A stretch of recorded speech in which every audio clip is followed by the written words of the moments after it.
Sup mga kalma, yung bata ako, merong isang matandang nagbigay sa amin ng puzzle.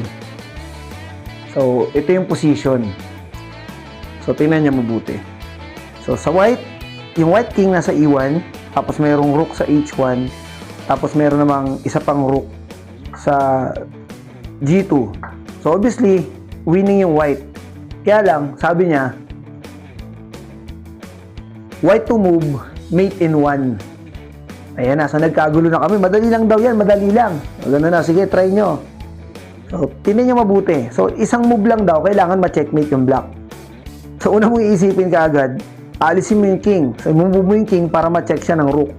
So, let's say, move natin yung king sa E2. Check. Mati ba? Hindi pa siya mati mga kalmay kasi makakaangat siya dito kasi isang rook ay natakpan. So, nagkagulo na kami ngayon. Paano natin yan mag-checkmate? Kahit naman itulak natin to dito, ay ma-checkmate naman talaga siya. Kaya lang, hindi na siya one move. Ang gusto ng matanda, dapat mamati nyo ng ano yan, one move. Ayan o, checkmate na siya sa ganyan. Kaya lang, nakailang move na ba tayo? 2 moves na yun eh. Dapat isang move lang daw, sabi niya. Naku, paano mamati ng one move yan?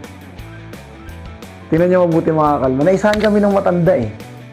Kasi, kung titingnan yung mabuti, yung king ay hindi pa namumove. Nasa E1 pa din. Ganon din yung rook ay nasa H1. Anong ibig sabihin ng mga kalma? Doon sa mga unang video natin, anong gagawin? Pwede silang yung special move ng king mga kalma. Tama. So, hindi namin alam. Pwedeng gawin nyo nung time na yon. So, magka-casting yan mga kalma. Magtatago yung king by playing, casting, checkmate. Kasi hindi na siya pwede dito, may nakaabang na rook. Di ba mga kalma?